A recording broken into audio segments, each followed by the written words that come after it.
So C-H-A-Y, Shay. but Shay. it's C-H-E, but Shay. Shay. Like Che Guevara. yes, yes, Che Guevara, yes. Shay. Okay, man. I feel better, man. Okay, yes. Just, I didn't know. A lot of people don't know who Che Guevara is, so I should have known. I should have known. So yes, just like Che Guevara. Yes. Who's that? You got people popping up online? We online? Yeah, we're live. Okay. All right. Microphones are muted. Microphones are muted. Okay. We on there. We were talking over there. All right. Let's go. You got the post on there? 10, so. You got the post for the second one? For the second interview? Yeah. The second interview. Same one. First one's open. 5, 4, 3, 2, 1. All right. Commish Radio Show.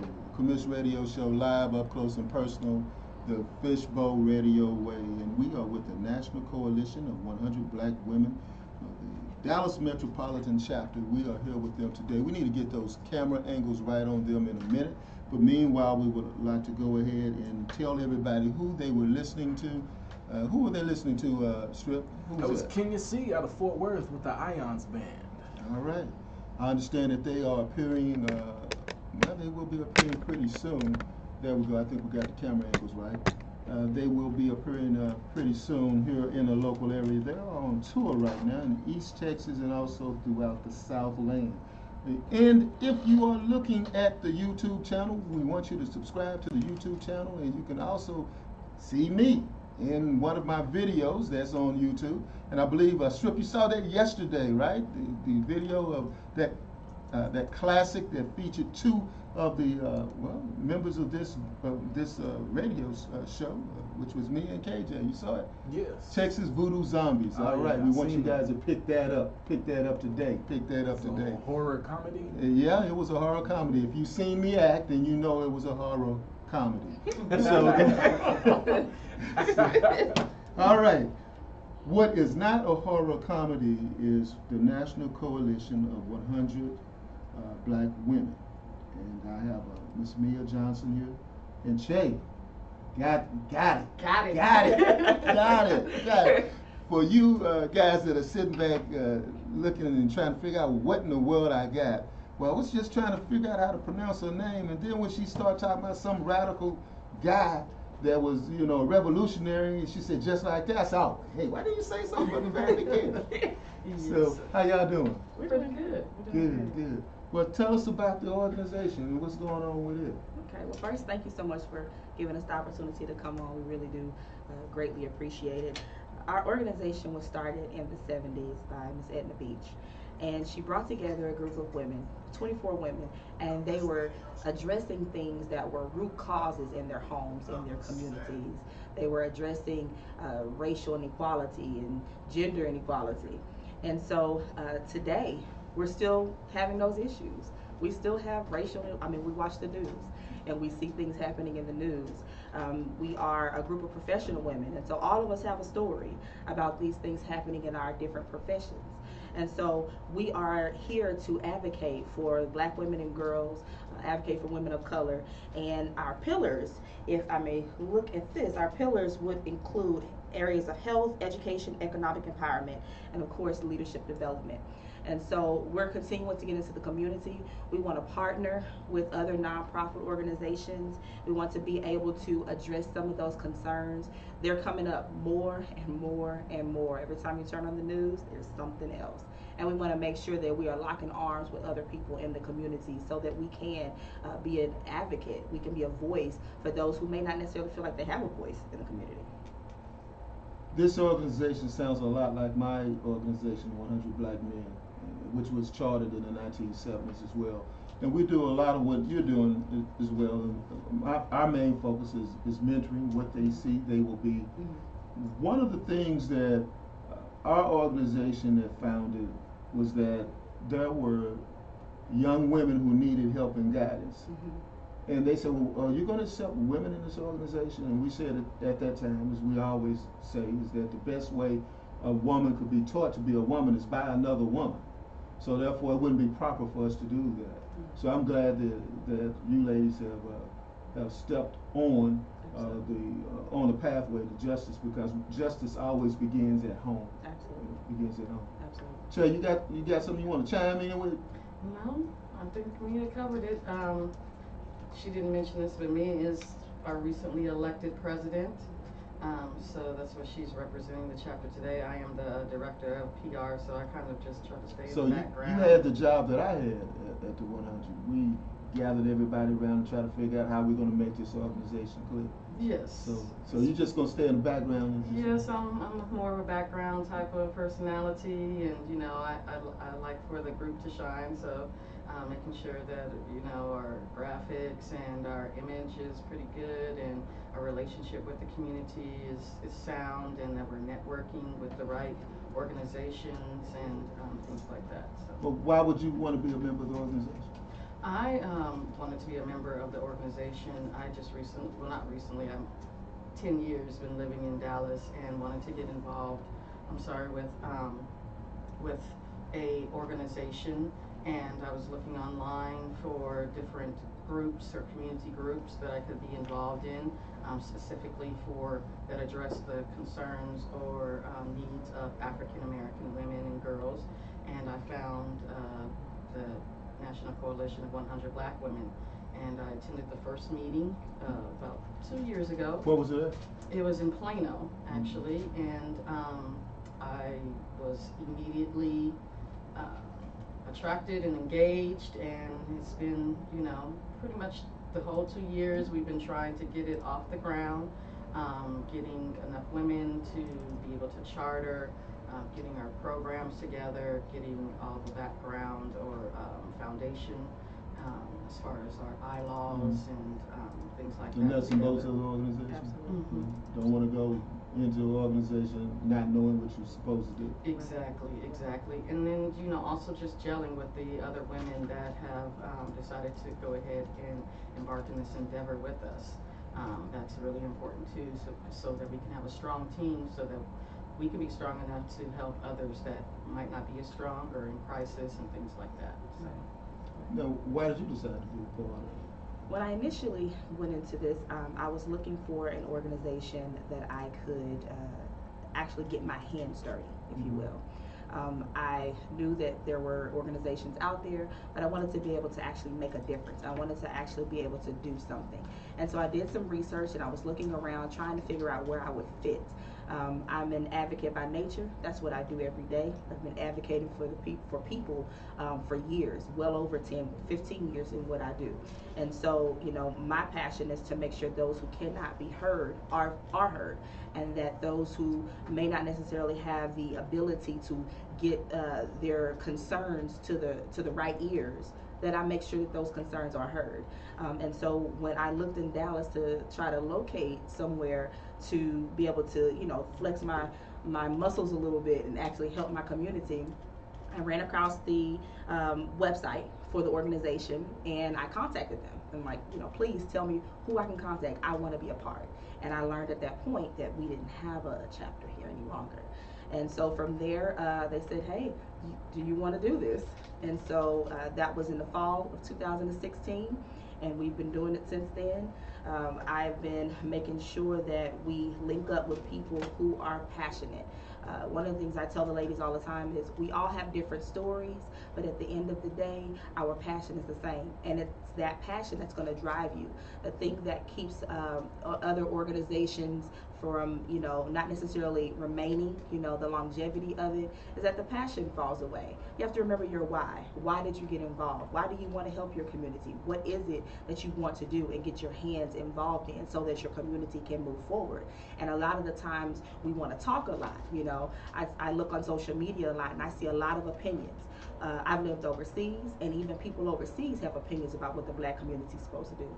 There are a lot of opinions from our Caucasian brothers and sisters, our Black brothers and sisters, our Latino and Hispanic brothers and sisters. A lot of opinions out there, but not a lot of work. not a lot of people doing the actual work. And so I wanted to make sure that we kept that in the forefront of our minds. What is your passion?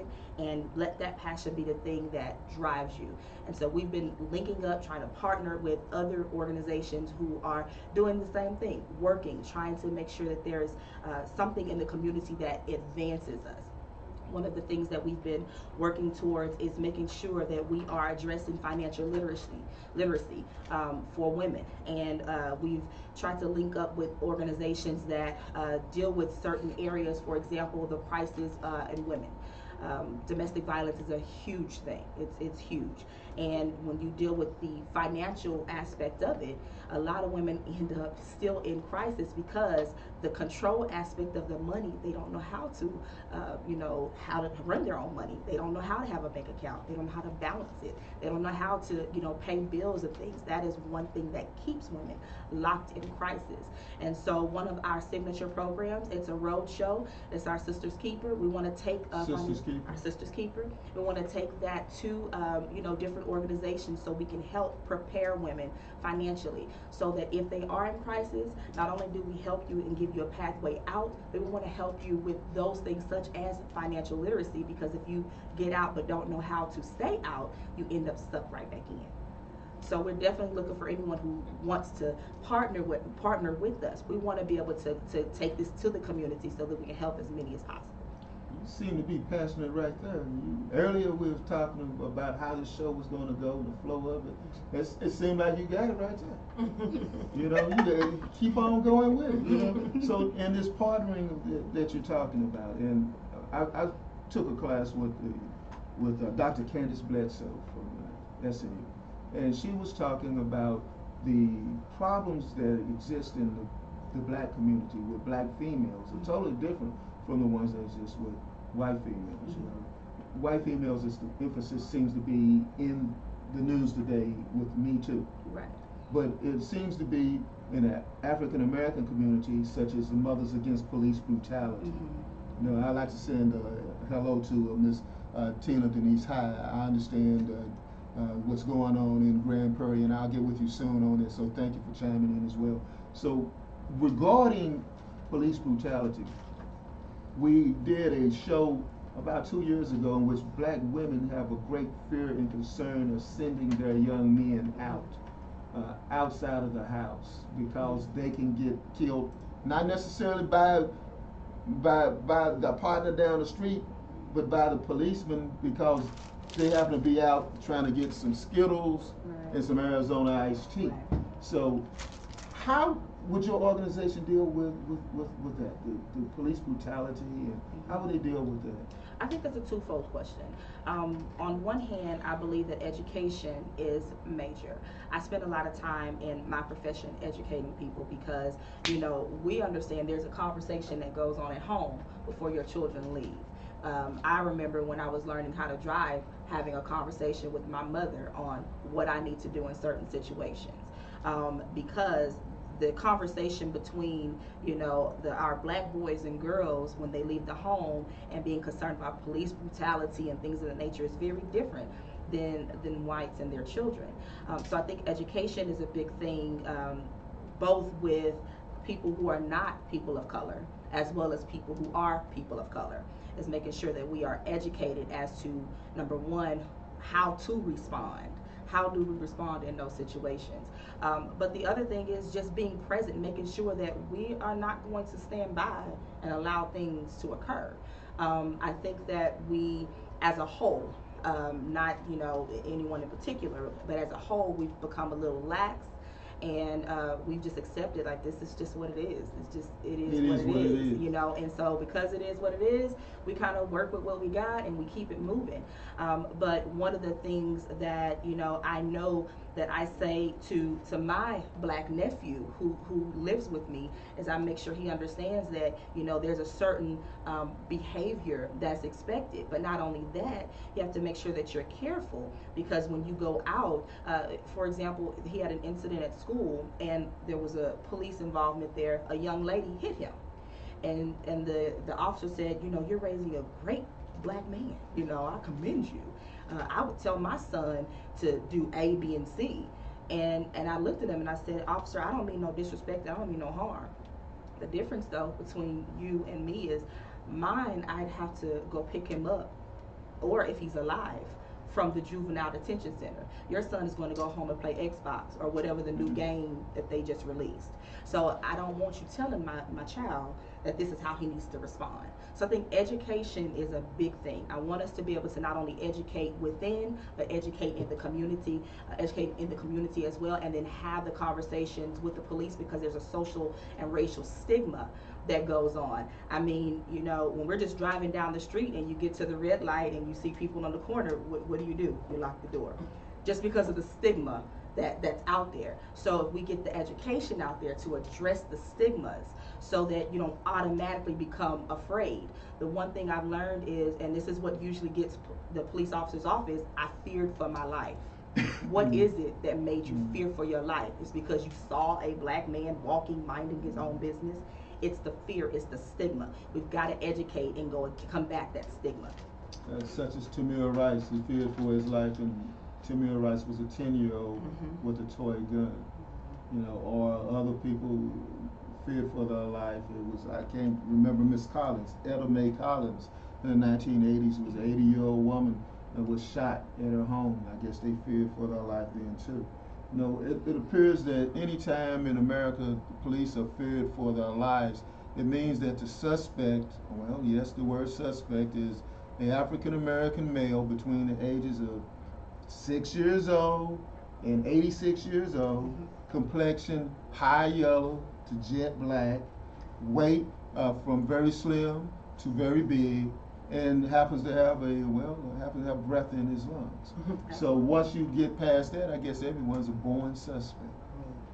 So that being said, we want to stop this born suspect stigmatization, and also raise our young sisters up to where they don't have to fear anything, such as going to a pool party and getting body slammed, as Miss Desiree Becton did last year or 2 years ago. And this is the dilemma that we're faced as black men. Black men, I'm glad that you are here on the show, because we do need your help. We're supposed to lead, but nevertheless, when we're leading, we need someone walking with us. You know, Tupac said, got a name from a woman, got a game from a woman. So I'm glad that you're here, because together we both have game. Absolutely. Now, how can you be involved in your organization? What do you do? If I was a woman, how could I join your organization? Sure. Or those ladies out there who would like to join, because it is physically impossible for me to be a woman. So now, well, hold on, before you guys start saying stuff, I'm not, okay? It is, because now, you know, that's been proven that you can do that now. So anyway, go ahead. You know, we are in the process now of chartering. We have our chartering ceremony, which is next Saturday. I am so excited about it. We've been doing this for 1.5 years, almost 2 years, and so our national officials will be here next week. We will officially go through our pinning ceremony and everything. It's going to be great. We will be opening up, I want to say toward the end of the year, so that next year we'll be able to commission a few other ladies. If you're interested, you can look us up on the internet. We have a Facebook page. It is under the Dallas Organizing Group right now. It's under National Coalition of 100 Black Women Dallas Organizing Group until we become official, which is Saturday, a week away. And at that point, so y'all playing straight by the rules. You're not gonna go out there and say we there, and we're going straight by the rules. Come by and say, wait a minute, hold up. Hold up. we want to do things, hold up. You know, as they say in church, decently and in order. Yes, ma'am. We don't want to. As they say, you ain't crossed over yet, brother. Yeah, we don't want to do that, but we know it's happening. We're a week away. It is happening, and at that moment, we will change it over to the Dallas Metropolitan chapter. So you can look us up on Facebook. You can also email us at memberships@ncbwdfw.org. And our VP membership, her name is Candida Davis. She will respond, and she will get some information to you. And once we are opening our membership back up, we'll make sure that you are one of the first that we contact. And then we kind of go from there. Okay. Who are the other members of the organization? Wow, some of our How many charter. do you have? We have 46. I'm trying to fix this collar. I'm gonna take this off. 45. We have 45 45? ladies. With 45 ladies. Okay, let's see how bad you are. Name them all. Name them all. How could you do that to me today? Hey, look here. You want to know how the show's gonna go? I told you. You Name didn't them say all that now. Okay, so of course myself. Hold on. Backwards. Backward. Oh my goodness. What is it like saying Clowning now. ABCs forward and He backwards? clowning. Look, I got you, girl. Look, I got Go you. ahead, She man. got me All right, covered. there we She go. got me covered. Okay. Let me start with the board. So, of course, I am the organizing president. VP Programs is Nancy Wallace. VP Membership is Candida Davis. VP Finance and Fund Development is Monica. And then we have Director of PR, that will be Chema. We have Director of Administration, who is Felicia Crockett. We have secretaries, both Charla and Sharon. We have, let's see, who else do we have here? We also have our chaplain, that's Dr. Vanisi Burns. We also have our historian, which is Brigida. We have our custodian, it's Carmen Wilcox. Some of the others, we have some members at large, of course, that's Chema as well, Lucretia Robinson, Felicia as well. Some of the other charter members, we have Dr. Katrina, we also have Sonia Irby, there's Casey Fox, there's Andrea Anderson, Sandre Moncrief. We also have Shanta Quillette, there's Angie Jones. We also have Jasmine Carter and Conyers. There's Adrian Burgess. There's Adrian Trimble. Pretty good, ain't you? You want me to keep going? You doing okay? You won. Okay, all right. You tried me. For that, you get some Skittles. I appreciate it. All right. So out of all of those, you named quite a few women that were on there, and I've noticed about 4 or 5 of them have actually been on the show. Mm-hmm. So it is very warming to my heart to see that you ladies doing what you're doing. We want you to come back on the show as well. And if you'd like to stick around and see what we got coming up next, please by all means do that. So, I just want to mention, unfortunately and fortunately, we are completely sold out of tickets for our chartering ceremony. What? Yes, so I should have got them last week. I got you covered. Oh, thank you. We got you covered. You good. Okay, because I deal with what all black folk do. They go wait till the last minute. We have some just for special guests such as you. But unless we'll look and see if there's any persons that might be holding some because they thought a family member was coming into town or things like that. But at this stage, as of this morning, we are completely sold out. And I also wanted to hub our website. Again, we are doing things in decent and in order, so we officially will not be launched until after we charter next Saturday. But it is ncbwdallas.org.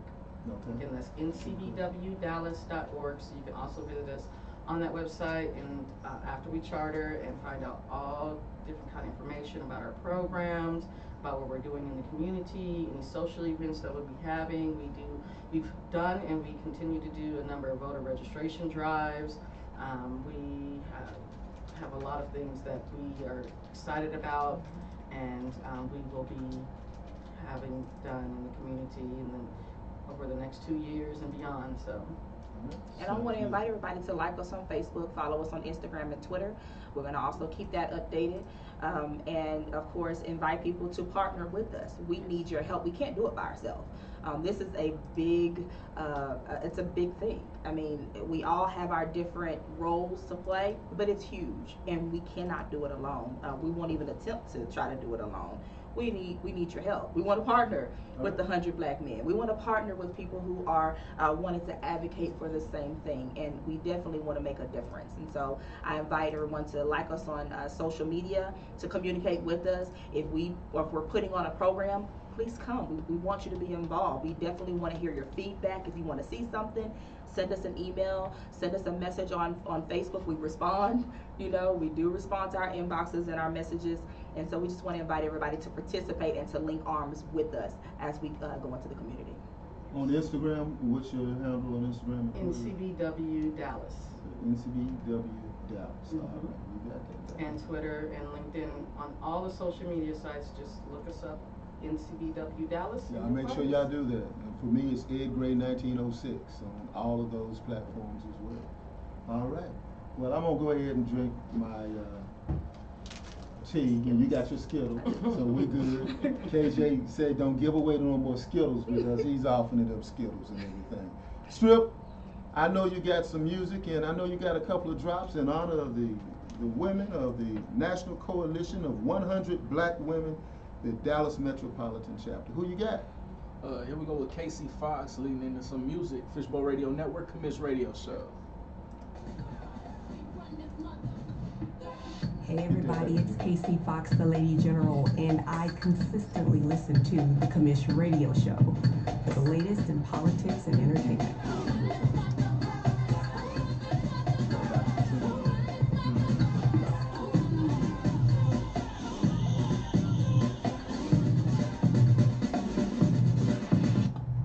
Hi, this is Dr. Katrina, and I am with Pool Court Media Group, and every Saturday I tune in to the Commish Show from 3 to 5 p.m. Central Standard Time. I've been there, so I can tell the story how the Lord he came and changed me. I've been there, so I can tell the story how I traveled. Hey everybody, it's Casey Fox, the Lady General, and I consistently listen to the Commish Radio If you're Show listening in, for the latest in politics and you'll hear entertainment. some of the music that we are playing offline. Tune in on that as well. Our call-in number is 214-556-6239. Again, that number is 214-556-6239. What's up, beautiful peoples out there? It's your boy Mar, aka Cool Pop Watson, baby. Make sure you check my man out.